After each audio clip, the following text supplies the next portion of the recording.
What is up, everybody? This is Alex from r.i.p, and it's kind of officially over. It's finished. Destiny 2 is done. Bungie released this blog post. There's a bunch of stuff to go over. Got this Bloomberg article, the reaction of all the Destiny YouTubers, former Bungie devs speaking out about it. I think for anyone reading the tea leaves, it's not that surprising. If you've been following with the company's financials and what's been going on with Sony behind the scenes for long enough, this was kind of the only way things could go forward with how big of a company Bungie is, with how many hundreds of people they have employed, and this strategy that has worked for them up until now of kind of gambling everything on these risky games that's paid off until Marathon. So honestly, I wouldn't be that surprised if Bungie is massively downsized or just absorbed into various parts of Sony, with Sony's only real chance to make back any of that lost revenue being licensing out the IPs, really. But anyway, let's go through this blog and see how they phrased it. Destiny 2, every end is a new beginning.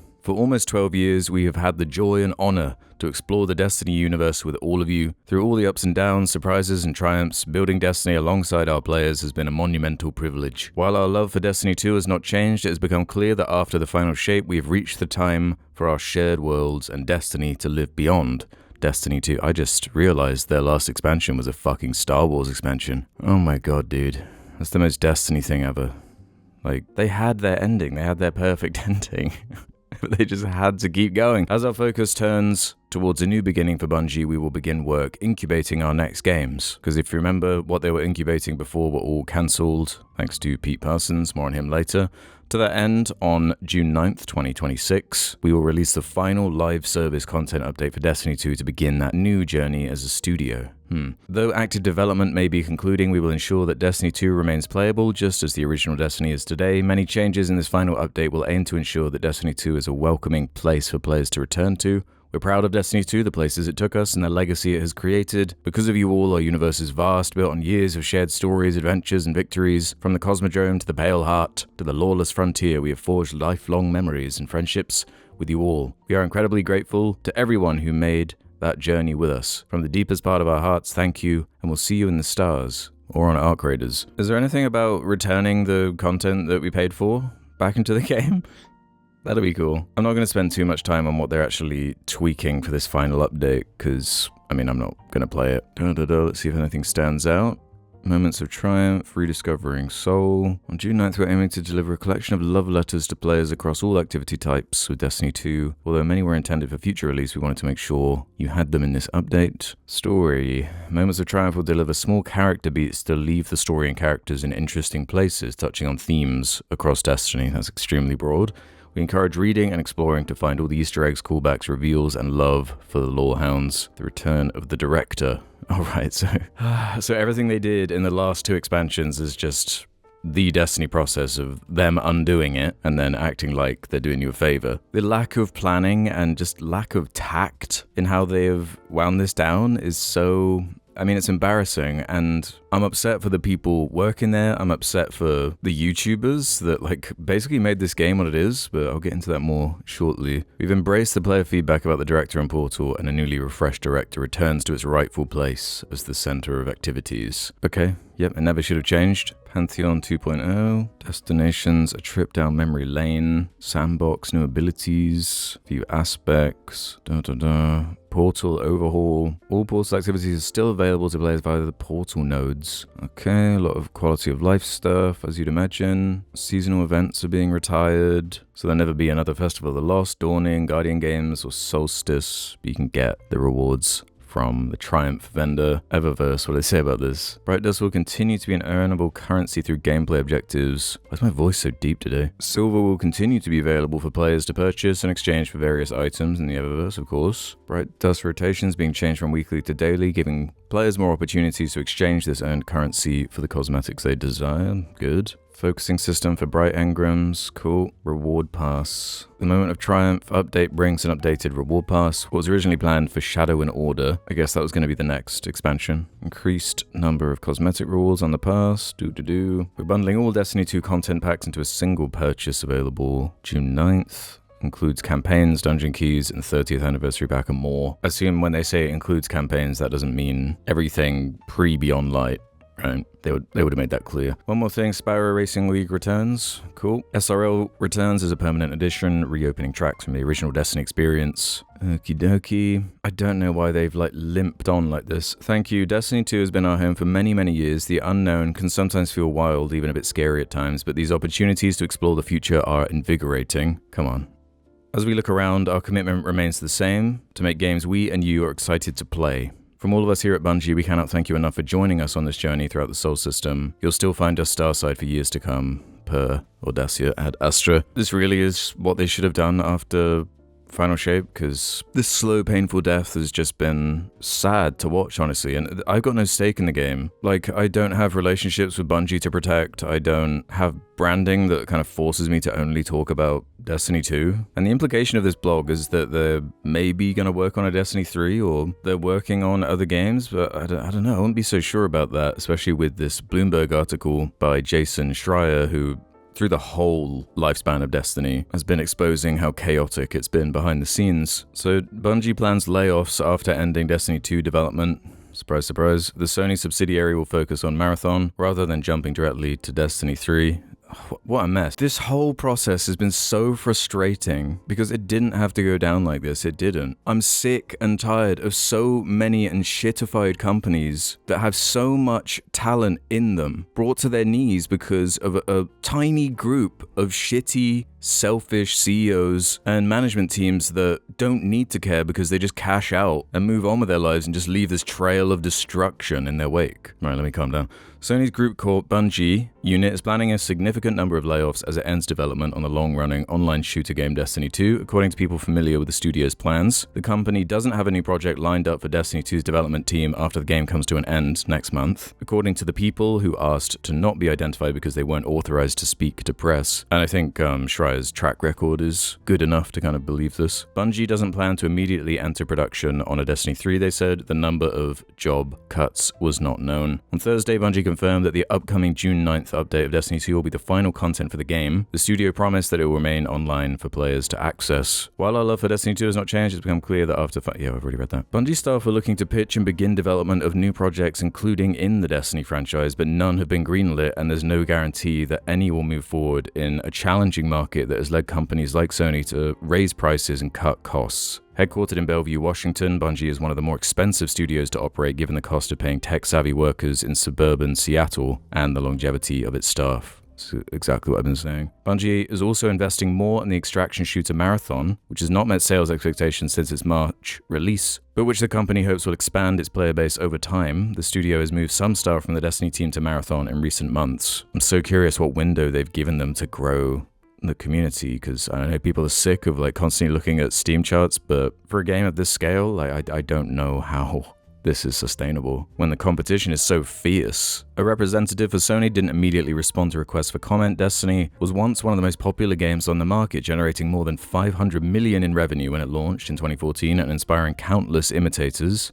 In 2017, Bungie put out a sequel, and after parting ways with publisher Activision Blizzard, the studio decided to continuously update Destiny 2 with new content and expansions rather than release further entries in the franchise. The results were mixed, but millions of players stuck with the game, which became free-to-play in 2019, free-to-play, with very, very large quotation marks around it. It was never truly free-to-play. In 2022, Sony purchased Bungie for $3.6 billion. Highway robbery.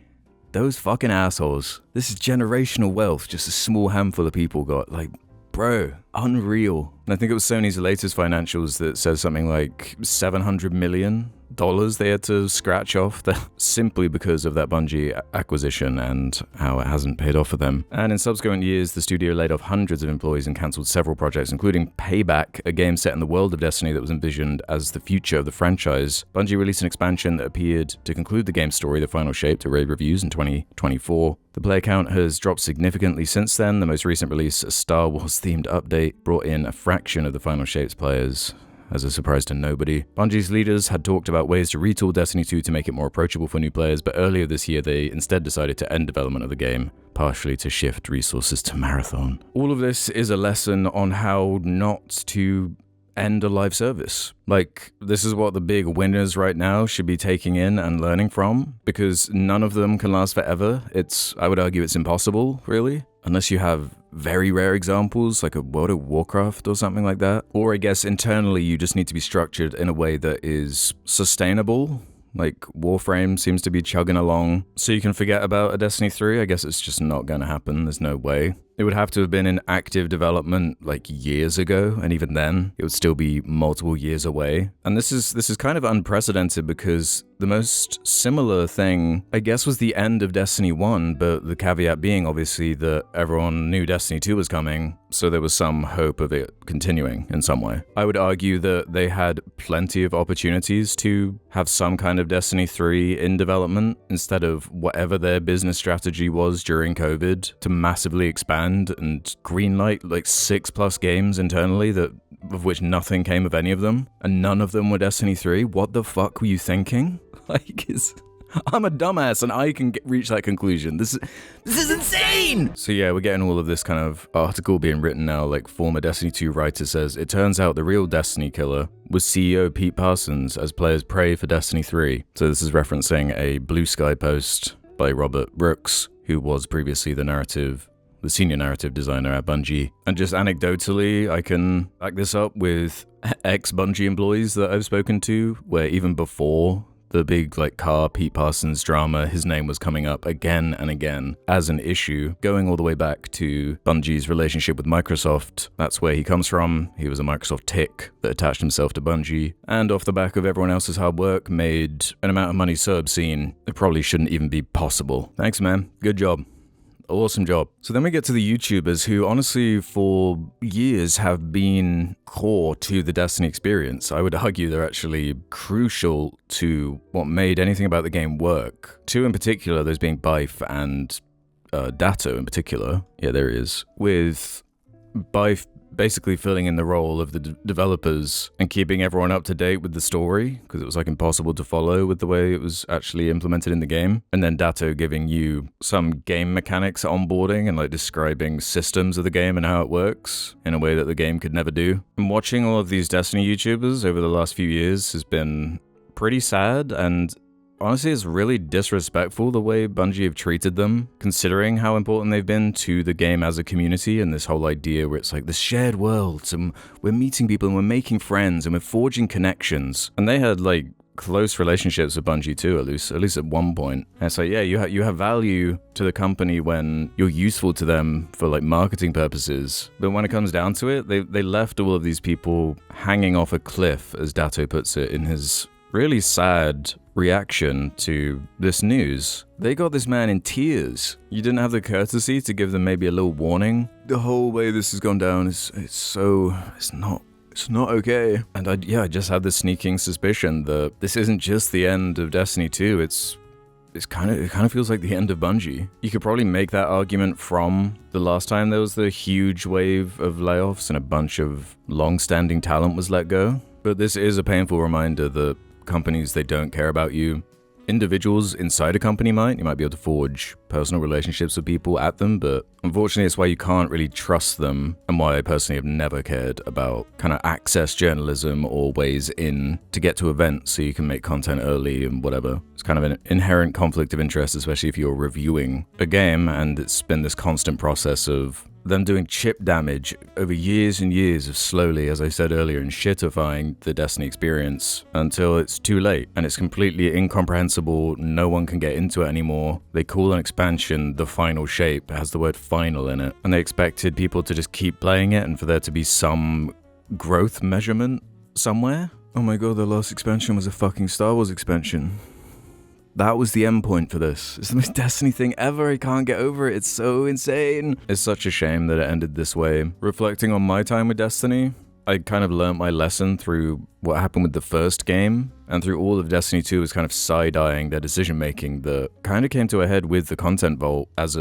For me personally, you just can't trust them. And ever since then, the franchise has had such a stank on it, a stinky stank that you can't wash off, and they never did anything to address. So even though, sure, you have a Final Shape campaign buried in there right at the end, it's the definition of too little too late. But at least we got lightsabers before it was finished, am I right, guys? With all the various timelines with how they could have wound this down, This is maybe one of the worst possible ways it could have happened. This is a spectacular, messy spiral that has left so much destruction, all for the sake of small handful of people being greedy and not truly understanding the potential that they kind of stumbled into. And sure, when Destiny was firing on all cylinders, it was really cool. The art, the music, some of this world building is really neat. The interactions with players and the teamwork and communication for some of these raids are some of the best game experiences I've had. But the Stockholm Syndrome is acute. The push and pull of it, the